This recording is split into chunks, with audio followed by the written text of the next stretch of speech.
to get 10. So they're the same two numbers. You're going to write them here and here, and they multiply to get 25, and they add to get 10. So go ahead and pause and try that out. All right, you should have found out that that is 5 and 5, because 5 times 5 makes 25, and 5 plus 5 makes 10. All right, I'm going to write out two more for you to give it a shot to see if you can do it.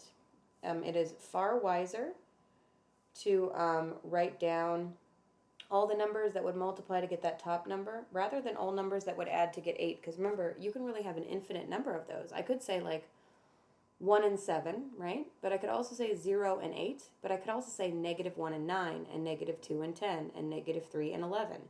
So it's much easier to write out whole numbers that multiply to this one first. Go ahead and pause again with the video and try these two problems out.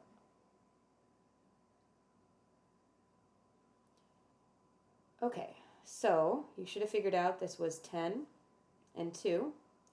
Only we need this to be a -20, and we need this to be 8, so that has to be a -2. It doesn't matter which side they're on. This one, to make 42, is 6 times 7, but it can't be positive 6 and 7 because they add up to -13, so they both have to be negative because two negatives multiply to get a positive, but two negatives add to get a negative. All right, so here's how that relates to factoring. If you had the original problem for this one, it would have looked like this. They would have said x squared plus 10x plus 25, factor that.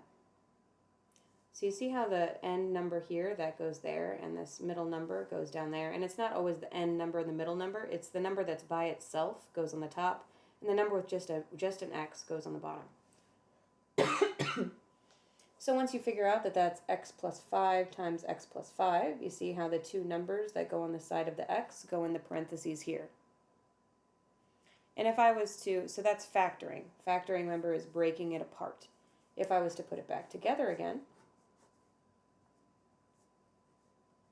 that would look like this, which would simplify to x squared plus 10x plus 25. So you see, factoring and multiplying are like adding and subtracting. They're opposites of each other. They undo each other. So if this was the original problem and it said to factor, you would use an x. You would have an answer that looks like this. This would be your answer if you factored. If it says multiply these, then you would end up with this down here, which is that original problem. So they're kind of like opposites of each other. So I'm going to do one with you here. What if we had x squared plus 10x plus 16? Well, probably example 1, I guess.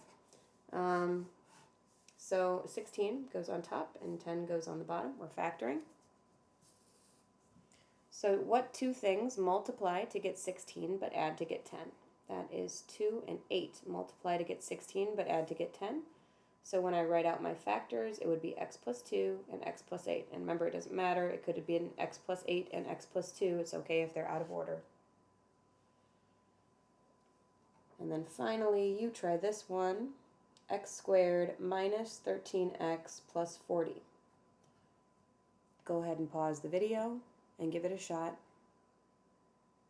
See if you can factor it. All right, I'm going to do the answer. Hopefully you pause. This is 40. This is -13. The two numbers that multiply to get 40 but add to get -13 are 5 and 8. Both of them negative, which makes x minus 5 and x minus 8 when you factor it. Okay, so your homework is, I posted a picture on Schoology, and it's 8 problems that all look kind of like this, and it's from a different book, so you don't even have to look in your book or figure out a page number. Just look at that picture online and do those 8 problems that I posted. They're like, I took a picture, I think, of like 8 odd ones in a row or 8 evens. I don't remember which one it was. Anyway, so that's your homework, and that's what you missed. I hope you guys have a good weekend. Bye.